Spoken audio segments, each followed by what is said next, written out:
Assalamualaikum warahmatullahi wabarakatuh. Kami dari kelompok 6 yang akan bahas materi tentang Basidiomycota. Sebelumnya perkenalkan, kelompok kami ada Tanasya Nurul Mustasimah, Eka Bima Kristiana, dan saya sendiri Isana Bilatul Zahra. Basidiomycota, pengertian Basidiomycota. Basidiomycota merupakan salah satu anggota kingdom fungi yang menghasilkan spora berbentuk kotak. Spora dari Basidiomycota biasanya disebut dengan basidium.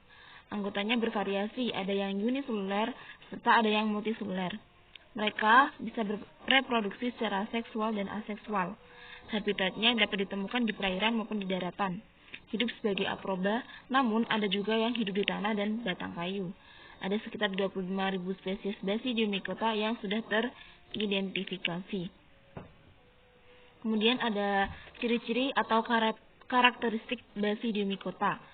Pada dasarnya, Basidiomycota adalah jamur filamen yang terdiri dari hifa atau kecuali yang berbentuk ragi dan memproduksi secara seksual melalui pembentukan sel-sel khusus berbentuk kelompok atau basidia yang biasanya memiliki spora eksternal atau biasanya 4 yang merupakan meispora khusus yang dikenal sebagai basidiospora. Ciri-ciri umum Basidiomycota yaitu meskipun dianggap monofiletik, Basidiomycota sangat bervariasi dengan bentuk uniseluler dan multiseluler, seksual dan aseksual, dan darat dan perairan. Produksi basidia adalah fitur yang paling sering diperhatikan. Basidium adalah sel di mana fungsi inti dan meiosis terjadi sebelum mengembangkan basidiospora, biasanya haploid. Namun, basidia terbatas pada Basidiomycota seksual. Fitur lain yang menjadi karakteristik adalah dikaryon berumur panjang, di mana semua sel dalam talus mengandung 2 inti haploid sebagai akibat dari peristiwa kawin. Basidiomycota memiliki ciri-ciri yang pertama, hifanya bersekat, mengandung inti haploid. 2. Mempunyai tubuh buah yang berbentuk seperti payung, yang terdiri dari bagian batang dan tudung. Pada bagian bawah tudung, tampak adanya lembaran-lembaran atau bilah, yang merupakan tempat terbentuknya basidium. Tubuh buah disebut basidiokarp. Yang ketiga, reproduksi secara seksual dan aseksual. Yang keempat, miselium ada 3 macam, yaitu miselium primer, yaitu miselium yang sel-selnya berinti atau hasil pertumbuhan basidiospora. Yang kedua, miselium sekunder, yaitu miselium yang sel-selnya berinti 2. Yang ketiga, miselium tersier, yaitu miselium yang terdiri atas miselium sekunder yang terhimpun membentuk jaringan yang teratur pada pembentukan basidiokarp dan basidiofor yang menghasilkan basidiospora. Contoh dari Basidiomycota yaitu ada Pleurotus sp atau jamur tiram, jamur yang mempunyai kandungan asam folat yang tinggi. Biasanya jamur tiram dimanfaatkan sebagai vitamin karena bisa dijadikan sebagai pencegah banyak penyakit. Yang kedua ada Amanita phalloides, jamur Basidiomycota yang tampilnya menarik, namun mereka sangat beracun. Jamur tersebut hidup sebagai saproid pada kotoran hewan ternak, biasanya berbentuk mirip payung. Yang ketiga ada Auricula polytricha, atau yang biasa kita sebut dengan jamur kuping. Jamur yang ditemukan pada kayu mati sesuai dengan namanya, tubuh buahnya berbentuk mirip daun telinga, serta berwarna kecoklatan. Jamur kuping sering dimanfaatkan sebagai sayuran, karena mempunyai rasa yang sangat enak. Ada kemudian struktur tubuh Basidiomycota. Basidiomycota merupakan jamur filamen yang terdiri dari hifa, serta bereproduksi secara seksual lewat sel khusus berkelompok yang disebut basidia. Hifa pada Basidiomycota bersekat serta mengandung inti haploid. Ciri tubuhnya seperti jamur yang kita kenal, mempunyai bagian batang serta tudung yang berbentuk seperti payung. Pada bagian bawah tudung terlihat adanya lembaran yang menjadi tempat terbentuknya basidium. Hifa yang bercabang dari jenis jamur tersebut membentuk mesilium. Lalu mesilium membentuk tubuh buah yang disebut dengan basidiokarp. Ya, di samping itu ada gambar strukturnya ya. Kemudian ada cara reproduksi Basidiomycota. Ada reproduksi aseksual dan seksual. Yang pertama, reproduksi aseksual atau vegetatif. Reproduksi secara aseksual terjadi diawali dibentuknya conidiospora.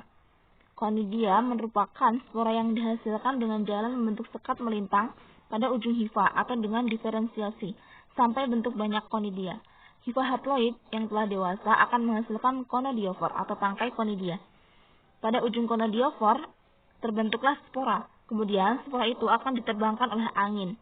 Jika kondisi lingkungan menguntungkan, pasti conidia akan berkecambah menjadi hifa yang haploid. Kemudian ada reproduksi seksual atau generatif. Yang pertama, reproduksi seksual terjadi dengan pertemuan antara hifa plus dengan hifa min. Yang kedua, pertemuan tersebut akan membuat terjadinya proses plasmogami atau larutnya dinding sel. Lalu inti dari salah satu hifa akan pindah masuk ke hifa yang lainnya. Ketiga, proses tersebut membuat terbentuknya hifa dengan dua inti haploid berpasangan. Biasa disebut dengan dikariotik. Yang keempat, hifa diploid dikariotik lalu akan bertumbuh menjadi miselium haploid yang dikariotik. Kelima, miselium ini pun tumbuh membentuk tubuh buah yang biasa disebut dengan basidiokarp. 6. Pada ujung-ujung hifa basidiokarp terjadi penyatuan dua inti haploid dalam basidium menjadi diploid. Proses penyatuan ini biasa disebut dengan karyogami. Yang ketujuh, basidium membentuk 4 tonjolan yang biasa disebut dengan sterigma pada ujung-ujung basidium tersebut. Kemudian ada inti diploid dalam basidium lalu membelah secara meiosis menjadi 4 inti haploid. Lalu inti tersebut akan masuk ke salah satu tonjolan sterigma serta berkembang menjadi basidiospora. Bila basidiospora terlepas dari basidium serta jatuh pada tempat yang sesuai, pasti mereka akan tumbuh menjadi hifa baru yang haploid. Cara hidup Basidiomycota dan anggota dari Basidiomycota. Cara hidupnya, semua jenis jamur itu bersifat heterotrof, namun berbeda dengan organisme lain.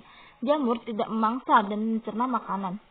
Untuk memperoleh makanan, jamur menyerap zat organik dari lingkungan melalui hifa dan miseliumnya, kemudian menyimpannya dalam bentuk glikogen. Oleh karena jamur merupakan konsumen, maka jamur bergantung pada substrat yang menyediakan karbohidrat, protein, vitamin, dan senyawa kimia lain. Semua zat itu diperoleh dari lingkungan. Sebagai makhluk heterotrof, jamur dapat bersifat parasit obligat, parasit fakultatif, atau saprofit. Cara hidup Basidiomycota yaitu saprofit dengan mengubah susunan zat organik yang mati.